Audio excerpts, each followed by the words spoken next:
Muy buenas tardes. Tengo el honor y el agrado de dejar con ustedes hoy día a nuestro invitado internacional, el doctor Marcelo Barrenechea, cirujano torácico pediátrico, jefe de la unidad de cirugía del Hospital Nacional de Pediatría Juan Garrahan en Buenos Aires. Por favor, con mucha alegría te vamos a escuchar hoy día, Marcelo. Adelante. Bueno, ¿qué tal, Patricio? ¿Me escuchan bien? Muy bien. Bárbaro. Bueno, gracias por la invitación. Ya compartimos pantalla en un segundo. Me tocó un tema complejo, complejo porque es muy discutido, y vamos a aprovechar un poco la charla para que surjan preguntas y discusiones al respecto, que seguramente sean muchas. Ya en un segundo comparto pantalla. ¿Están compartiendo bien todos? ¿Están viendo bien? Sí, Marcelo. Bueno, el tema que me corresponde hablar hoy, y te pido, Patricio, que si se extiende me avises y podemos ir resumiendo un poco, cortando un poco la presentación. Es derrame pleural en piema, ese es el título, y la propuesta es perspectiva quirúrgica. El tema de empiema pleural es extremadamente largo, uno puede hablar horas, horas y horas y leer miles de artículos y tener todo bastante confuso, porque es un tema confuso. Em, Cuando hablamos de epidemia pleural en pediatría, tenemos que hablar de lo controversial que es. Es una controversia eterna que lleva a discusiones entre distintos grupos de clínicos, pediatras, neumonólogos, cirujanos de distintas instituciones. Hay muy poca gente que esté de acuerdo en todo en epidemia pleural. Hay patología que es más fácil de normatizar y patología más compleja. Es compleja porque los pacientes son distintos, porque los medios donde uno trabaja son distintos, porque los tratamientos son muy distintos. Y cuando hablamos de controversia, se me ocurrió buscar la descripción, el significado formal de la palabra controversia. Y según la Real Academia Española, es la discusión de opiniones contrapuestas entre dos o más personas. Y cuando hablamos de opiniones contrapuestas, creo que le viene como anillo al dedo, como decían antes, a pacientes que tienen epidemia pleural, porque seguramente que haya en cada lugar de trabajo, haya por ahí un neumonólogo que opina una cosa y un cirujano que opina lo contrario o viceversa. Cuando hablamos de cómo denominar la patología, tiene muchas denominaciones. Acá en Argentina lo que más utilizamos es lo que se denomina supuración pleuropulmonar, que parece bastante atinado porque el paciente tiene una infección pulmonar y tiene una supuración pleural, pero en la literatura se la nombra de distinta manera. Neumonía complicada, derrame pleural, neumonía con derrame, piotórax, empiema pleural, que también es bastante coherente, y muchísimos otros nombres.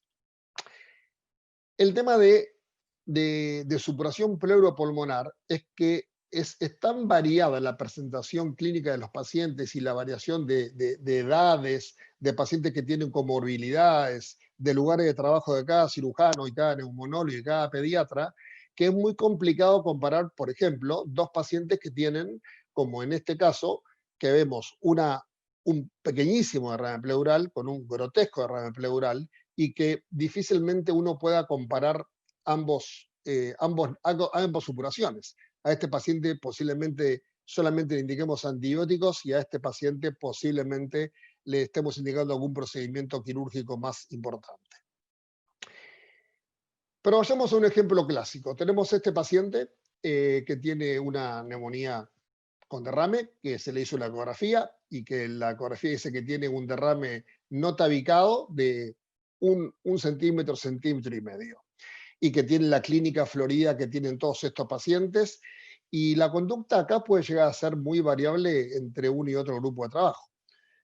Punción evacuadora, drenaje, toracoscopía, fibrolíticos, control evolutivo. Todo es correcto, o todos pueden llegar a ser correctos de acuerdo a los lugares de trabajo de cada uno. Controversias clínicas, y tenemos controversias en todos los niveles, clínicas, quirúrgicas, en imágenes y demás. Por ejemplo, hacemos siempre toracocentesis, porque la toracocentesis pasó a caer en desuso después que empezamos a utilizar de manera masiva la videotoracoscopía y que estos pacientes eran llevados a quirófano para hacer el procedimiento y la toracocentesis que iba antiguamente acompañada o seguida de un drenaje de tórax en la sala o en la guardia donde esté el paciente, pasó a ser ahora anestesiado y llevado a un quirófano con máximos controles y demás, y entonces la toracocentesis no es que no se utiliza nunca, pero no se lo utiliza tan frecuentemente como antes.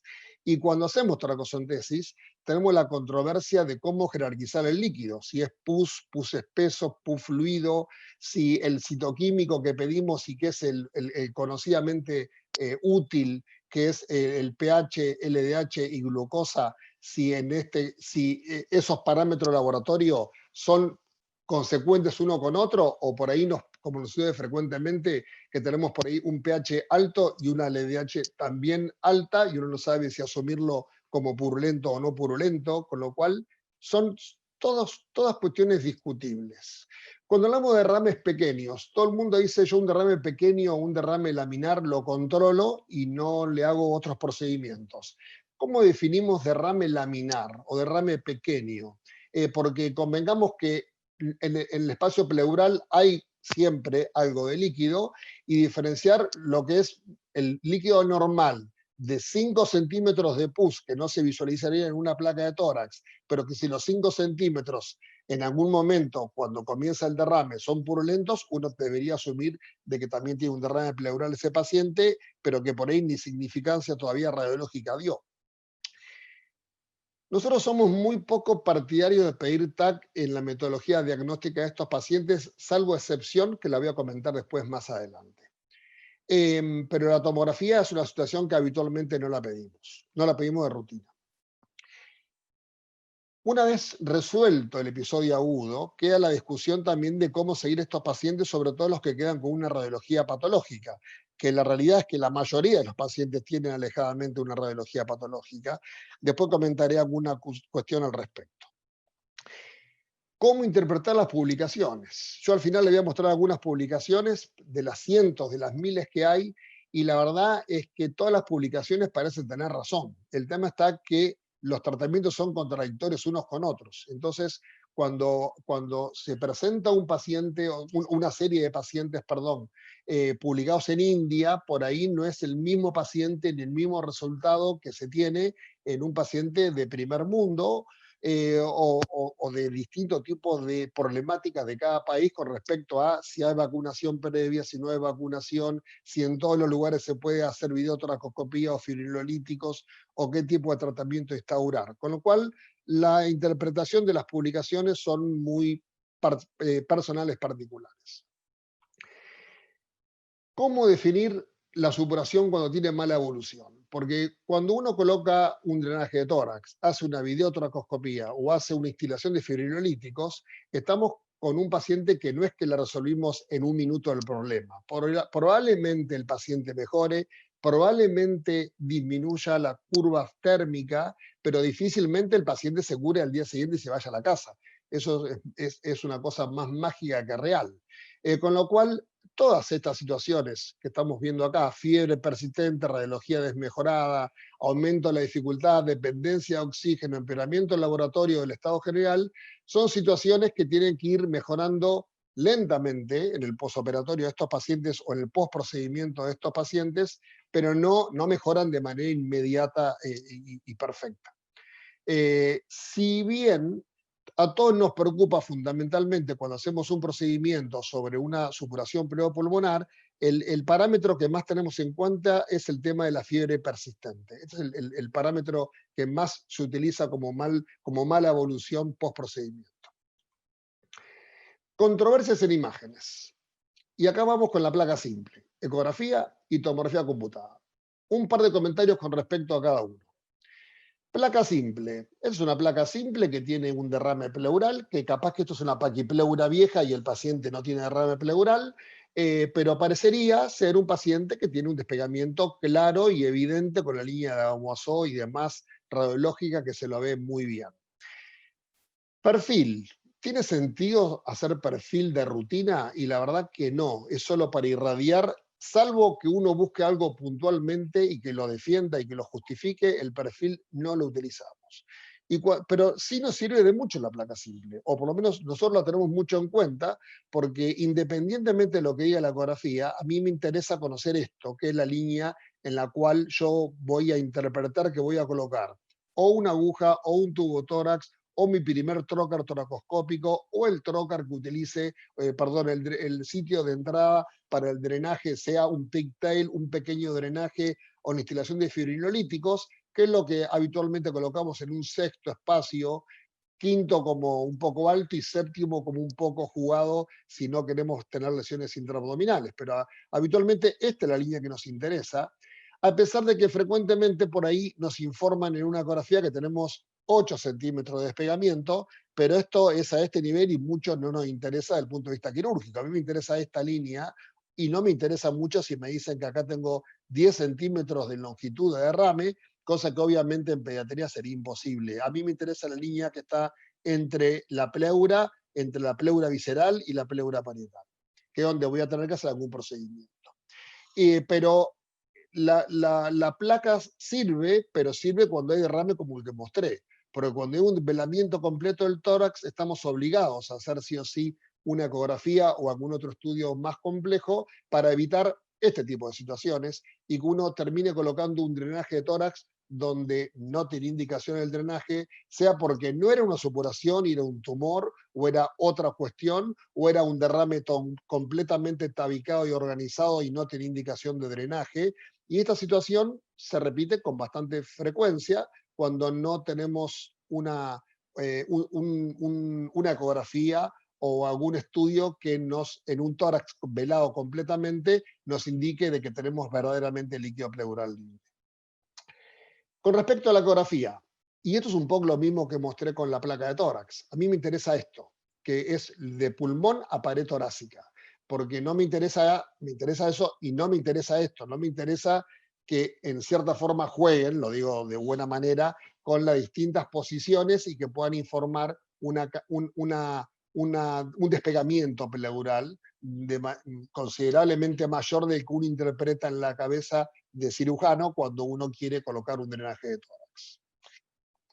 Pero sí la eco nos sirve y mucho para esto, que es para ver el panal de abejas o el tabicamiento, porque si yo a este paciente le hago una ecografía con un moderado, no tan severo derrame pleural, este estudio no es del estudio de la placa anterior, es un derrame no tan grosero, pero que tiene claramente tabiques, y estos tabiques con un drenaje de tórax es poco probable que lo pueda resolver. Entonces, este paciente tiene indicación sí o sí de una videotoracoscopía o eventualmente fibrinolíticos de acuerdo al uso de cada servicio.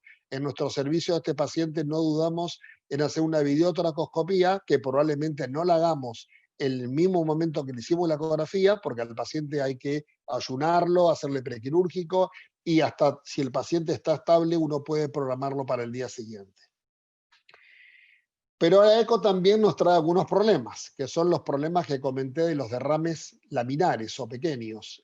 Este derrame, que uno lo ve claramente y que claramente lo tiene, es un derrame mínimo, pequeño. Fíjense que esto seguramente que esté como máximo, no creo que llegue al centímetro de despegamiento, y no es fácil ni útil por ahí hacerle ni una toracentesis ni un drenaje de tórax a un paciente que tiene una muy pequeña cantidad de líquido. Por ahí es preferible controlarlo evolutivamente medicado e internado y con antibióticos, a ver si esto involuciona o evoluciona hacia un derrame de mayor importancia.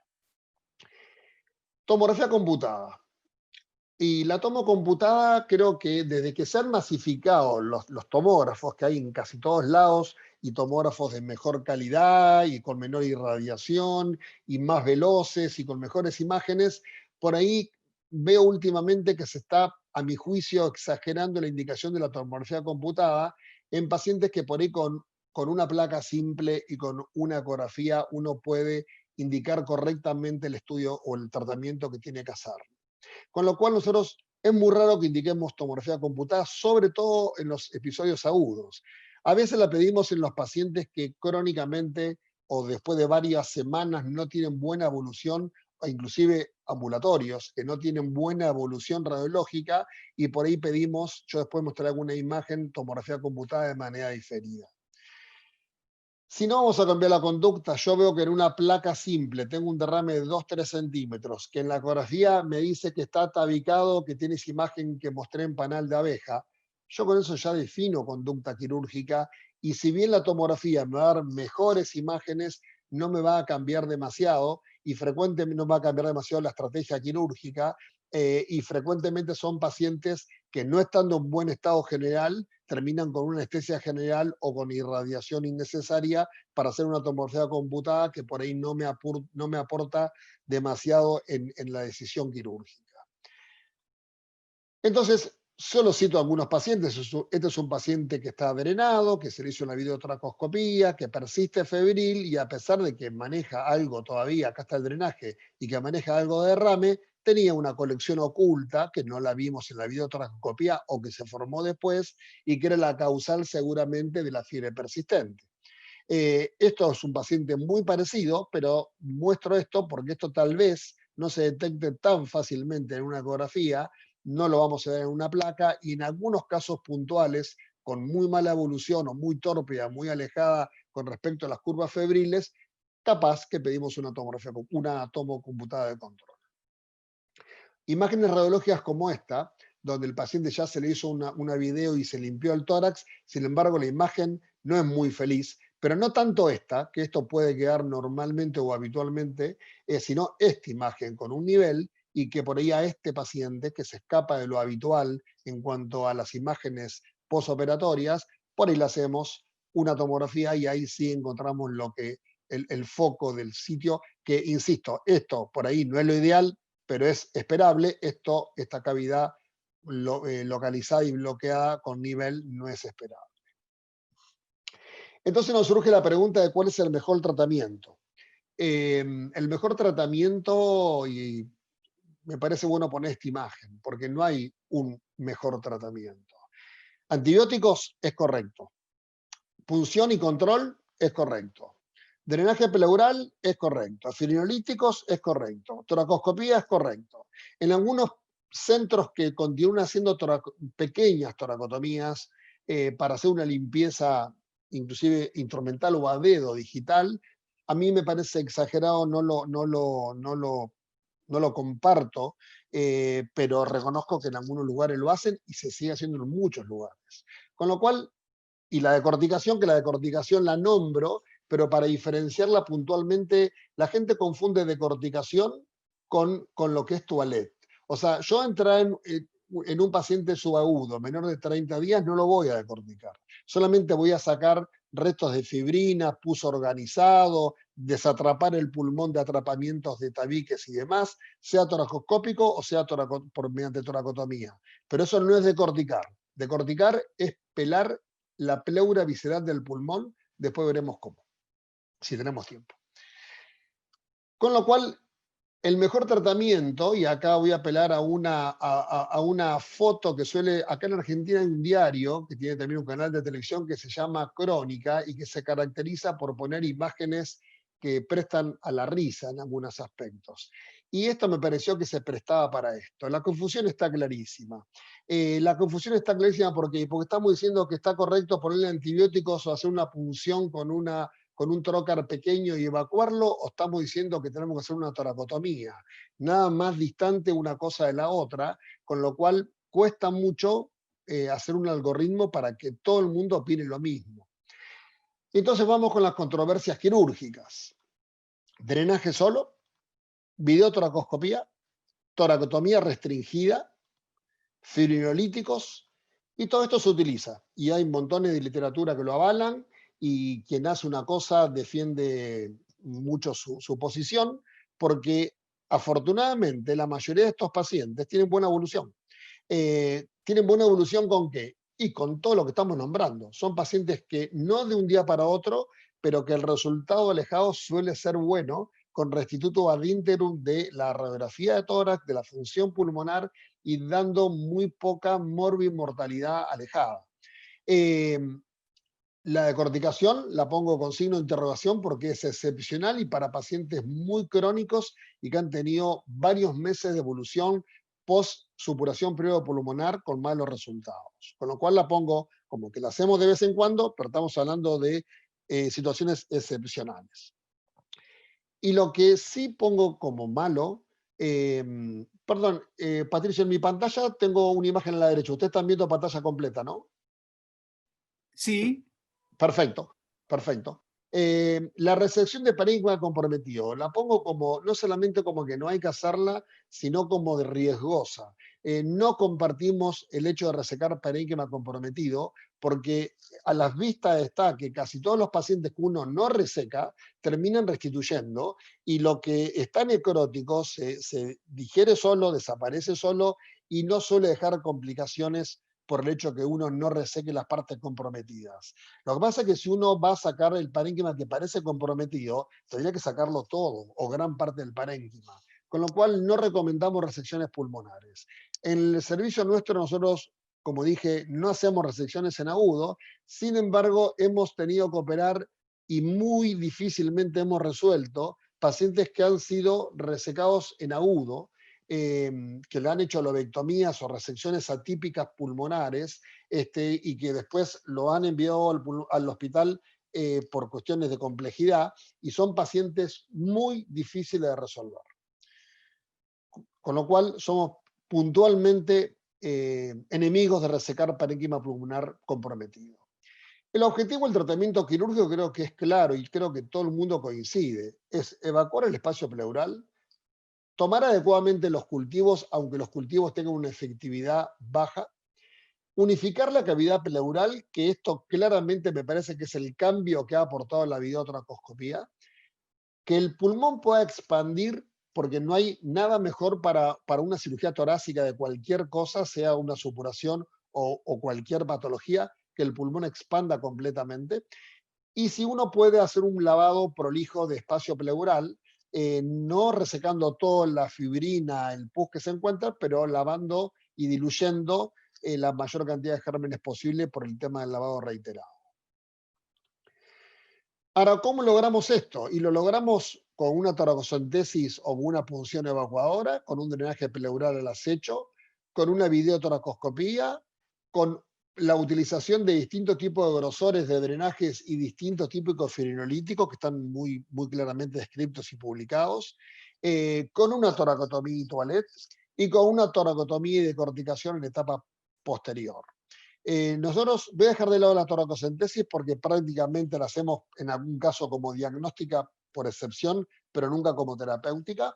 Y no tenemos experiencia personal, yo no la tengo en el servicio tampoco, con respecto a la instalación de fibrinolíticos. Acá en Argentina hay hospitales pediátricos de referencia que lo han utilizado y han demostrado buenos resultados. Lo que pasa es que nosotros nos hemos casado mucho con la videotoracoscopía, porque somos un servicio donde hacemos mucha video y donde está muy accesible la metodología y la tecnología para hacerlo en cualquier horario y momento. Y la verdad que nuestra experiencia y nuestra decisión es sobre básicamente videotoracoscopía, salvo en algunos pacientes seleccionados, los menos, que indicamos solamente drenaje pleural y que ahora comento. Por eso nuestra conducta, y haciendo un poco hincapié en lo que comentaba recién en el slide anterior, es fácil de explicar si uno la explica en una clase como hoy, pero no es tan fácil de cumplir cuando uno tiene pacientes y con distintos tipos de comorbilidad del paciente, de edad, de cantidad de líquido, de estudios. Es todo muy, muy complejo de normatizar. Los protocolos no son fáciles de cumplir. Hay un filósofo ya fallecido, Tagore, hindú, que decía es fácil hablar claro cuando no va a decirse toda la verdad. Y un poco me siento que estoy haciendo eso cada vez que doy una charla de este tipo, porque tal vez a mí me consulten dos pacientes parecidos, días distintos y tal vez diga conductas distintas.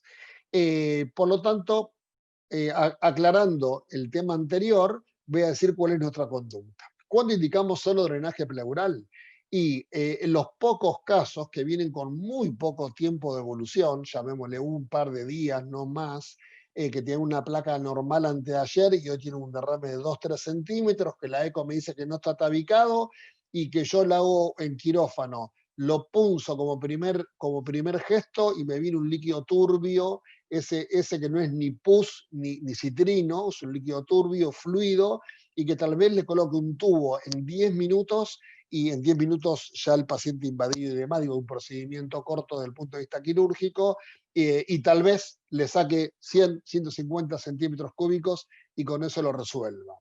Son la menor cantidad de pacientes que tenemos, pero si tenemos un paciente como este, por ahí le colocamos un drenaje de manera convencional y tal vez la evolución sea buena, a pesar de que siempre queda un poquito de despegamiento y demás, pero que clínicamente se resuelve rápido. Pero son los pacientes de inicio, de comienzo, los que están en etapa exudativa, que la realidad no son los habituales que nos llegan a nosotros, y generalmente nos vienen este tipo de pacientes, que son los que tienen ya 3, 4, 5 días o más de evolución, donde empiezan a formarse las famosas adherencias o tabiques, donde el líquido purulento se empieza a hacer más espeso y empiezan a aparecer la etapa fibrino-purulenta, que es difícil también separarla exactamente en días porque no respeta días exactos, o si no, cuando tenemos que por algún motivo le colocamos un drenaje, no tuvo buena evolución o no tuvo la evolución que esperábamos, y si tenemos que colocar un segundo drenaje, claramente lo hacemos por videotoracoscopía, o si en la punción del líquido vemos que el material es muy espeso, directamente le hacemos una videotoracoscopía también. O sea que son la mayoría de los pacientes en realidad. La toracoscopía nos vino bien porque siempre existían dos propuestas, que era el drenaje, antibióticos y esperar. Estoy hablando de hace muchos años atrás, pero más de 25, mínimo 25 años para atrás. Que estaba los que proponían un tratamiento conservador con drenaje y antibióticos y los que proponían un tratamiento agresivo mediante toracotomía y unificación de espacio, lavado y demás. Y la toracoscopía es como que es un poco más que un drenaje y bastante menos que una toracotomía. Con lo cual, claramente la incorporamos en su momento. Nosotros hace exactamente 25 años que hacemos toracoscopía en empiema pleural, y la verdad que los resultados han sido satisfactorios, acortando en alguna medida los tiempos de internación, no tanto así por ejemplo, la necesidad de antibióticos en cuanto a días, o la evolución radiológica, que sigue siendo también bastante tórpida en el posoperatorio. Y cuando desde hace décadas que se comparan resultados de fibrinolíticos de distinto tipo, uroquinasa, streptoquinasa, activador plasminógeno, hay un montón hay inclusive algunos nuevos ahora, pero la realidad es que los resultados comparativos entre ambos siguen siendo similares. Hay cosas a favor de una cosa, cosas a favor de otra, podemos discutirlo. Nuestra postura es la videotoracoscopía, y cuando digo que hacemos videotoracoscopía, por ahí en algún momento decimos que no, o por algún motivo no. Y después de haber hecho unos cuantos seguidos con muy buenos resultados, nos dimos cuenta que la anestesia es más compleja, ya el hecho de que sea un procedimiento más largo lo hace más complejo. Los tiempos quirúrgicos no deben ser prolongados, porque para mí cuando uno se lo videotoracoscopía en empiema, tiene que ponerse lo que nunca digo que hay que ponerse, pero sí para esto, que es horario de comienzo, horario de finalización. Si uno va a hacer una lobectomía pulmonar por una malformación pulmonar, tiene que tardar el tiempo necesario para que sea segura y con buen resultado. Si uno va a hacer una videotoracoscopía por empiema pleural, tiene que ponerse un límite que no puede exceder los 30 minutos, porque uno se puede quedar todo el día sacando fibrina. Entonces, consideramos que 30 minutos es más que suficiente para unificar, para lavar y para drenar. Obviamente que uno es más agresivo y existen más riesgos de fístulas broncopleurales, y hemos visto que es razonable. O sea, si yo coloco un tubo de tórax en 10 minutos y con poca invasividad sobre el tórax y sobre el paciente, probablemente el hecho de hacer manipulaciones sobre el pulmón, prolongar la anestesia y demás, haga que el paciente por ahí tenga mayor requerimiento de terapia en el posoperatorio, partiendo de la base de que es un paciente que tiene, en teoría, contraindicación por su neumonía y derrame para una anestesia general. Dos cositas para no excederme mucho en el tiempo con respecto a la anestesia y posición. La videotrascopía todos sabemos que requiere de intubación selectiva o de bloqueo unipulmonar, pero no me parece el caso supuración pleuropulmonar. Yo creo que la supuración pleuropulmonar y la videotrascopía la tiene que hacer cualquier cirujano pediatra en cualquier lugar, porque se necesitan pocas cosas. Pero ya si le indicamos una intubación selectiva, ya lo complejizamos. Y si a un paciente inestable lo insuflamos con CO2, posiblemente también lo complejizamos. El espacio pleural ya lo tiene creado por la supuración y lo que vamos a hacer es entrar, lavar, unificar e irnos, con lo cual no complejizaría demasiado el tema anestésico, no pondría al paciente en posición de toracotomía porque su único pulmón funcionante se lo voy a comprimir si lo pongo en posición de toracotomía convencional, así que lo ponemos en 3/4, o sea, tratando de que su pulmón, el que está en la zona, el pulmón sano, el que va a estar deprimido, no esté tan deprimido por el posicionamiento. Y como comentario general de la videotoracoscopía, estos dos primeros puntos son los puntos difíciles que tiene. Porque si yo llevo a un quirófano a un paciente y decido intubarlo, dormirlo, y tengo todo preparado para hacer una videotoracoscopía, tal vez tenga una punción negativa y tal vez tenga mucha dificultad en la colocación del primer trocar, porque no estamos entrando en un tórax ni limpio ni sano, con lo cual todo bastante engorroso, sucio, sopla, sangra, se empaña la óptica, es desagradable. Ahora vamos a ver alguna película.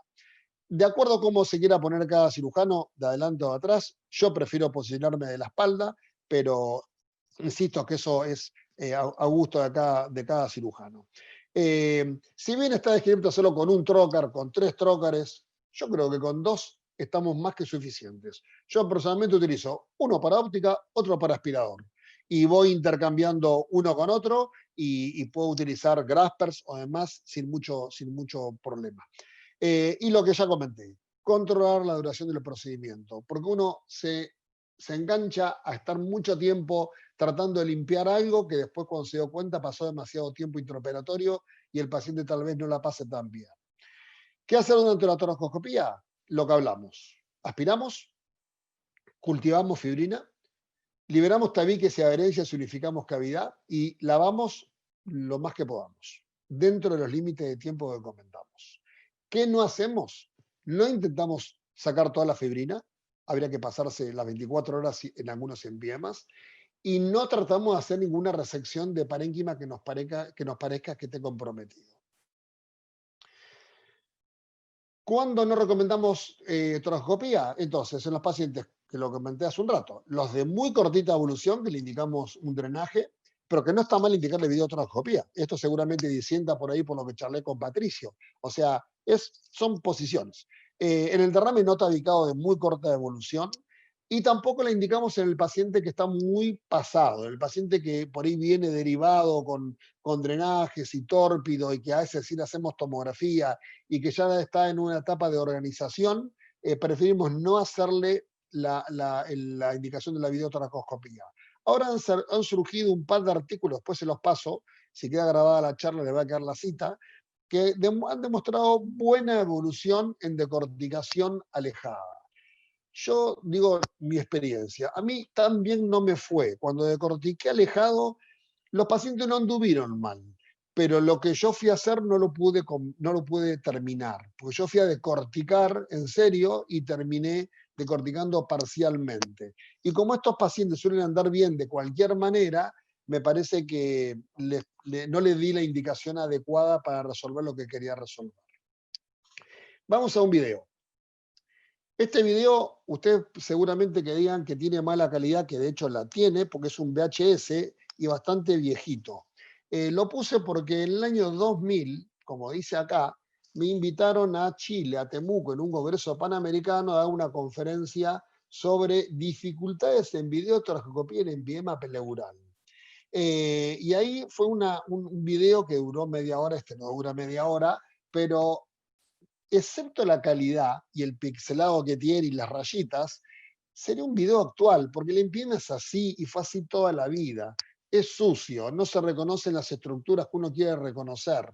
Tiene fibrina, adherencias, uno no sabe si está, acá uno no sabe si está anterior o posterior. No sabemos si está la columna atrás o está el pericardio.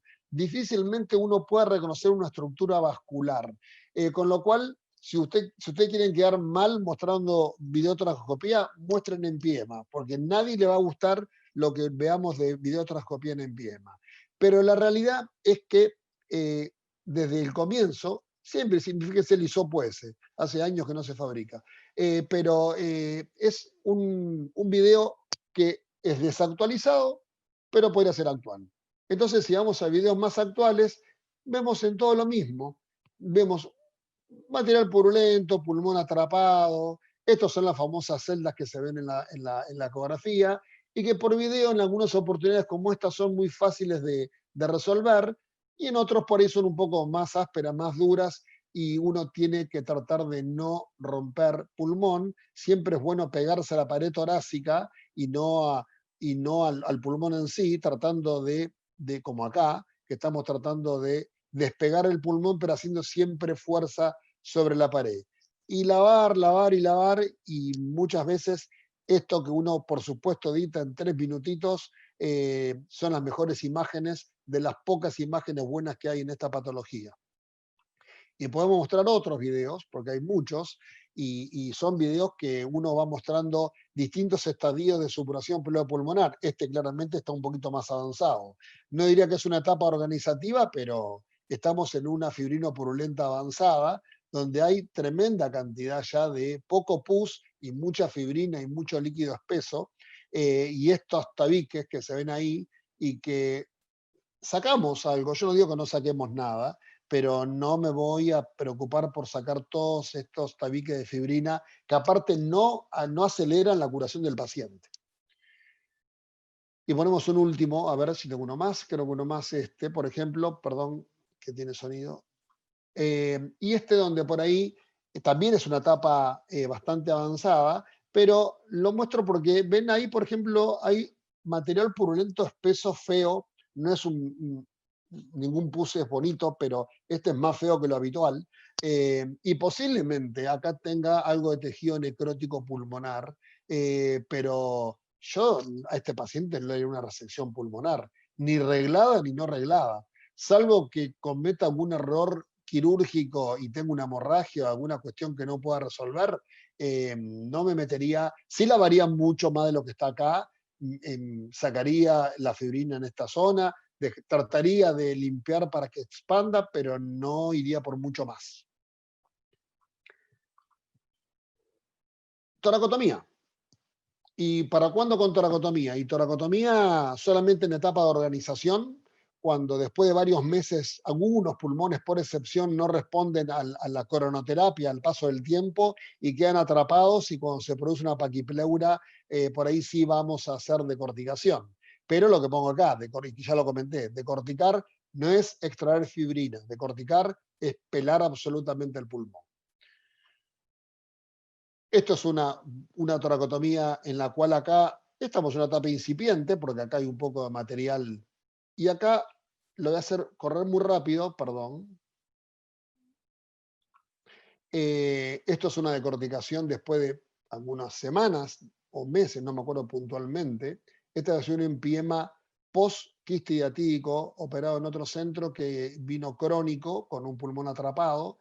Y cuando uno decortica sucede esto. Esto es pelar la visceral del pulmón a bisturí con eso que sangra, sopla. Así es siempre. Si no es así, no estamos decorticando. Decorticar es esta lonja de pleura visceral, que es un cuero, y que necesito sacarla para que el parénquima logre expandirse. Perdón que acelero porque no va a ser mucho tiempo que no lo edité más chico, pero ven, todo esta decorticación, ustedes me dicen, yo la hago a los 15 días, no, a los 15 días esto no está. Esto está después de meses. Mínimo para empezar, un mes. Pero lograr despegar el pulmón sano de este PIL o paquipleura, este es el famoso PIL o paquipleura, que hace honor a su nombre original, de paquidermo, de pil, de cáscara, etc. Para lograr, después de sacar todo este pil, seguramente que al final mostramos una imagen más bonita con el pulmón más expandido. pero para lograr que el pulmón expanda adecuadamente, a pesar de que queda sangrando y soplando como vemos acá, es lo que dejamos para la excepción. Entonces, la elección del procedimiento quirúrgico va a depender del estadio de la supuración, de la experiencia del cirujano, del material que dispongamos, si tienen fibrinolíticos, si tienen videotoracoscopía, no se necesita demasiada cuestión tecnológica para hacer una videotoracoscopía de empiema, porque es básica, se necesitan cosas básicas y comunes. De qué anestesista tengamos, porque la anestesia es un pulmón, es un paciente enfermo del pulmón, no lo va a pasar bien nunca. Y si tenemos terapia, porque algunos pacientes cuando uno los somete a un procedimiento más cruento, como comenté también anteriormente, requieren terapia en el postoperatorio. Casos especiales. Y son casos que por ahí están apareciendo más ahora. Esto ha ido cambiando, ¿no? Yo cuando hice la residencia estaban de moda las estafilococcemias, hace mucho, y empezaban a aparecer los neumococos. Y después aparecieron los estáfilos y quedaron los neumos. Y después aparecieron los neumos con algún grado de resistencia, que eran los que hacían enfermedad bullosa, que antes decían que solamente el estáfilo lo hacía. Y después se fue cambiando y aparecieron los hemófilus, y ahora con el tema de la pandemia, que están todos guardados en su casa, y la vacunación antineumocócica, que se ha hecho bastante frecuente y se ha hecho, pues, se ha vacunado gran parte de la población en Argentina, porque es parte del protocolo calendario de vacunación, han disminuido la cantidad de neumococos que tenemos, pero han aparecido algunos estáfilos METI-R que son bastante agresivos y que tienen mayor mortalidad que el neumo lejos. Que ahora voy a comentar a algún paciente, solamente en un modo de comentario. Pacientes neurológicos, que por ahí son otro tipo de supuración, y por ahí son pacientes que somos más económicos y por ahí hacemos algún drenaje dirigido, son neumonías aspirativas, hacen cavidades grandes, son pacientes difíciles porque son habitualmente escolióticos y también la pasan mucho peor que el resto en las anestesias, y son pacientes que por ahí uno por hacer un procedimiento más agresivo termina dejándolo al paciente ventilado en terapia mucho tiempo. Y otros casos especiales que hay. Pero vayamos a un caso que cada vez nos está viniendo más frecuentemente, que es el paciente con estafilococcemia, fundamentalmente con estafilometi-R, que suelen agujerear múltiplemente a los pulmones y que dan poca supuración, pero mucha bulla, y que son pacientes que requieren drenaje de todo tipo, generalmente de mala manera, colocados por distinto personal, pediatra, terapistas fundamentalmente, obviamente cirujanos, y son pacientes que terminan como esto, y uno dice, operemos este paciente, por favor no operemos este paciente, porque nada le podemos aportar de lo quirúrgico. Operar una fístula o una cavidad aérea que va a fistulizar cuando la abramos, y encima operarlo y solo vamos a tener un peor paciente posoperatorio. Pero este chico que tiene múltiples drenajes, díganme si no, ¿qué le harían que ponerle 2 drenajes acá abajo? Porque si bien ya tiene varios, evidentemente la enfermedad continúa y los antibióticos hacen efecto, pero no tan rápido como uno quiere. Entonces tenemos drenajes peligrosamente colocados centrales, de grueso tamaño, de grueso calibre, drenajes doblados, drenajes que están a punto de salirse, drenajes que están entrando por un sitio con cierto riesgo de perforación abdominal. Y estas situaciones pasan lamentablemente cada vez más frecuentemente en la institución porque están apareciendo estas neumonías necrotizantes a estafilometi-R que antes eran la excepción y ahora son más frecuentes de aparecer. Patricio, decime cómo estoy de tiempo, porque puedo hablar de complicaciones, pero si no, adelantamos un poco la charla por si hay preguntas o comentarios. Decime cómo venimos de tiempo. Mira, vamos re bien, nos quedan 12 minutos todavía. Yo le daría un par de minutos más a la presentación y comentaría un ping-pong de preguntas y respuestas, ¿te parece? Perfecto, perfecto. Entonces, voy a pasar rápidamente esto. Déjame que estas son complicaciones, si quieren pueden hacerme preguntas con respecto a esto, pero me lo pueden preguntar, no hay problema. Y avanzamos un poquito. Estas son las cavidades residuales que le comentaba que uno va a decorticar. Este paciente no es de agudo, es crónico, lleva meses.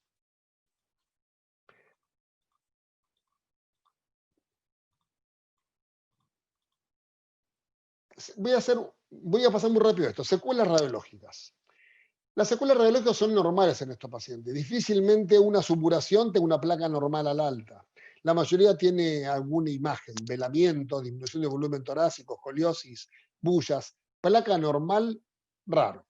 La radiología alejada hay que tener básicamente ser pacientes, porque si uno empieza en una tormenta de hacer placa cada rato, tomografía computada, y la realidad es que con un paciente estable y clínicamente, obviamente afebril y estable, que come, que está contento, que está bien, creo que hay que jerarquizar el aspecto clínico y imágenes como esta, o como esta, o como esta, como esta. Son pacientes que terminan restituyendo ad integrum con paciencia. Nosotros tenemos establecido un consultorio mensual donde citamos todos estos pacientes una vez por mes y a este paciente le vamos a citar, salvo de mejoramiento clínico, con una placa de control en un mes. Con una residente hicimos un trabajo para un congreso hace unos años con respecto a cuánto tiempo tardaba en normalizar la placa de tórax después de una supuración pleopulmonar. Y la mayoría, perdón, todos la normalizaban. La mayoría de los pacientes la normalizaban a los 3 meses. Y solamente se habían normalizado después de varios meses, creo que no me acuerdo si era cerca del año, los pocos pacientes que habían ido a toracotomía, pero que porque fueron a una decorticación puntual o los pocos casos que fueron a una toracotomía por fracaso de lo anterior. Pero la mayoría, por ahí están los números, no me lo acuerdo con exactitud, pero la mayoría recuperó ad integrum en un promedio de 3 meses. Bibliografía. Y acá solo lo dejo para comentarlo. Son trabajos que algunos son bastante recientes, ¿no? Pero 2018, 2000, bueno, este es más viejo, 2010, 2008, 2011, pero hay una mezcla de bibliografía que se sigue publicando mucho de esto y muchos tienen signo de pregunta. El manejo toracoscópico de los estudios de Biema, si es Golden Standard, pero lo está preguntando, no lo está aseverando. Y acá está preguntando lo mismo, está preguntando si hacemos decorticación, comparar videotoracoscopía con fibrinolíticos, hay montones de estudios. Esto que es lo que comenté al final, lo que es la neumonía necrotizante, que está siendo un problema emergente en pediatría, y distintos tipos de trabajos que los dejo por si a alguno le interesa puntualmente buscar alguno, pero son todos trabajos bastante interesantes. Puse estos, podría haber puesto mucho más porque verdaderamente hay bastante publicado y bastante publicado últimamente. Si miran bien, 2020, 2019, 2019, 2019, hay para entretenerse con la lectura al respecto. Y sigue más, Marcelo, sigue más. Sí, ¿qué te parece si hacemos un ping-pong cortito de preguntas y respuestas? me quedan 3 diapositivas y termino con los Ah, comentarios finales. muy bien. Luego de drenado del tórax, somos cautos para indicar tomografías, somos medidos para indicar nuevos procedimientos. Si el paciente está febril, somos expectantes, actuamos ante cuadros respiratorios mecánicos y resumiendo, la supuración pleopulmonar se cura con antibióticos, drenando el tórax de la manera que cada uno esté acostumbrado a hacerlo. Nosotros insistimos con la videotóraco y con algo de tiempo y paciencia por parte de todo el equipo tratante. ¿Qué consideramos erróneo? No indicar tomografías en exceso. Hago mucho hincapié en esto porque está haciéndose muy frecuente. Hacer toracotomías en etapas precoces, indicar procedimientos en pacientes asintomáticos, considerar que solamente la videotoracoscopía es el único tratamiento efectivo para esto, y no hacer seguimiento de estos chicos, que es importante hacerlos alejadamente. Solamente esto es un comentario personal, la mayoría de las supuraciones pleuropulmonares se resuelven sin secuelas clínicas ni radiológicas, independientemente del procedimiento realizado. Y esto es un prólogo de un libro que tiene muchísimos años, creo que lo leí cuando era residente, y que decía lo que dice acá. Pocas patologías presentan tanta controversia en su tratamiento como la supuración pleuropulmonar en pediatría. Y con esto termino, y si quieren hacerme preguntas, agradecido y trataré de responderlas.